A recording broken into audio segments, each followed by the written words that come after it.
I thought I would make an update video on my views about the Tyson Fury versus Wladimir Klitschko fight.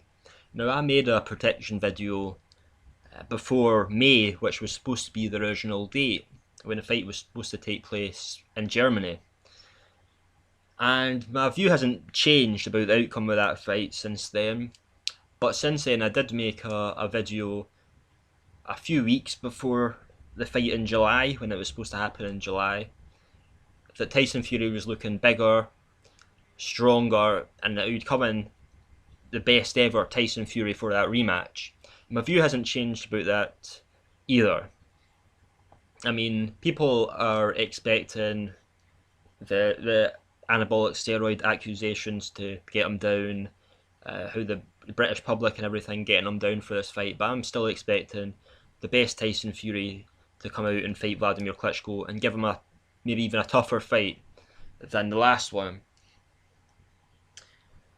Now, Tyson Fury is definitely not getting the credit it deserves for beating Wladimir Klitschko. A lot of people are saying, well, Wladimir was getting older, and obviously that's undeniably true, but from fighting David Haye up until he fought Bryant Jennings, he never lost a round in the ring, and through Wladimir Klitschko's whole career, he'd never been outboxed by anybody before, and that was the first time he ever got outboxed by a fighter when he faced Tyson Fury.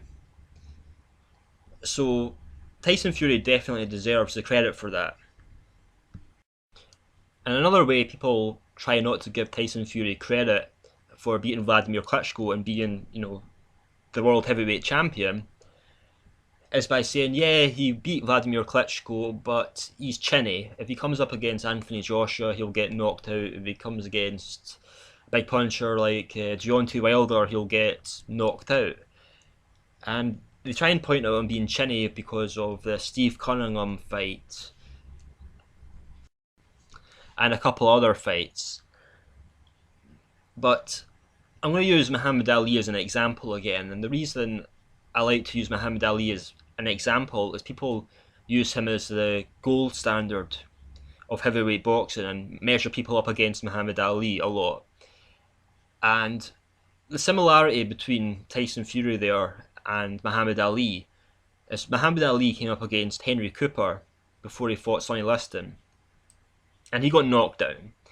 And Henry Cooper wasn't above 200 pounds like Steve Cunningham and others that Tyson Fury fought. He was actually a genuine cruiserweight. He was very light, and he wasn't a big puncher either. And he took down Muhammad Ali badly in that fight. And, look how much he's achieved since then. Just because someone gets knocked down doesn't mean they're going to get knocked out whenever they come up against a big puncher, a big heavyweight.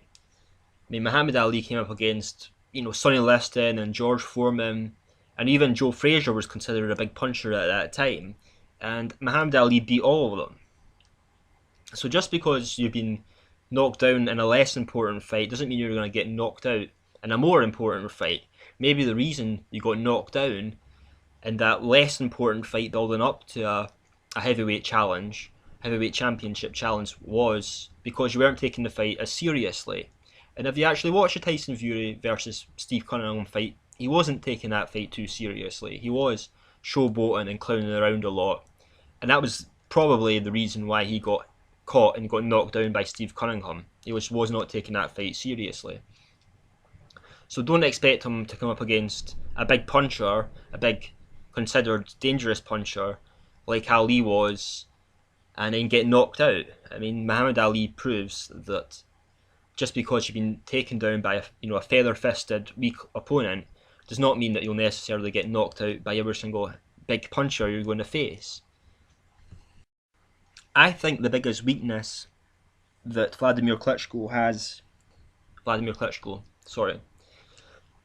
Tyson Fury has in this upcoming fight is that he's already played his cards. Now, what I mean by that is everybody thought the only way to beat Wladimir Klitschko was to be aggressive and come out and try and land that one punch, try and get lucky and hit him with a punch to knock him down, to knock him out, like Corey Sanders did. People thought Wladimir Klitschko was just far too skilled to take on in a tactical boxing match. And the only way to do it was just to come out and be aggressive and knock him out. And that's what Wladimir Klitschko was expecting when he fought Tyson Fury. And Tyson Fury even led him to believe that coming up to the fight. Tyson Fury was saying he was going to knock out Wladimir Klitschko. He promised everybody he was going to knock out Wladimir Klitschko. And when you look at that fight against Wladimir, that was not his intentions at all. He stayed away from Wladimir Klitschko. He tried to be tactical. He tried to use his reach and his height to just stay away from him and make Wladimir Klitschko's power completely useless. And he just tried to outland Wladimir Klitschko by a couple of punches around to get just to sneak the rounds in his favour. So Tyson Fury doesn't have that element of surprise that he had before. He's already shown Wladimir how he can beat Wladimir Klitschko.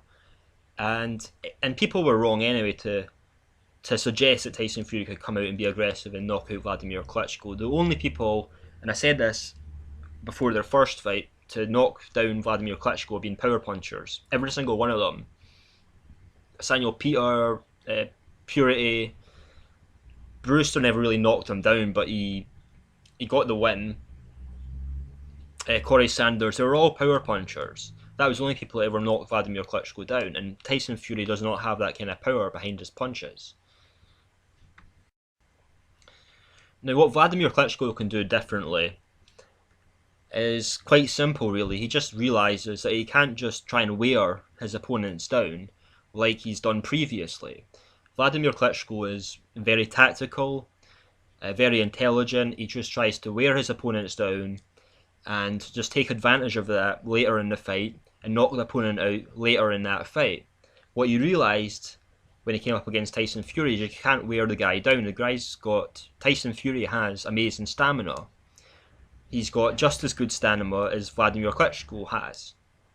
He can't just wear him down and take advantage and knock him out later on in that fight.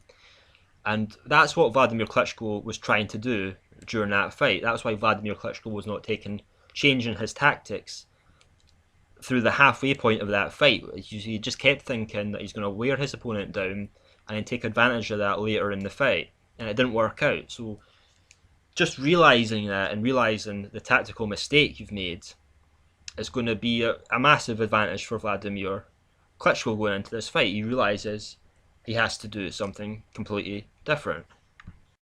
So there was a press conference, I think it was a week, actually I think it was a few days before the July fight got called off. And during this press conference, Wladimir was there with his promoter and his trainer, and they were showing clips of Wladimir Klitschko sparring during this.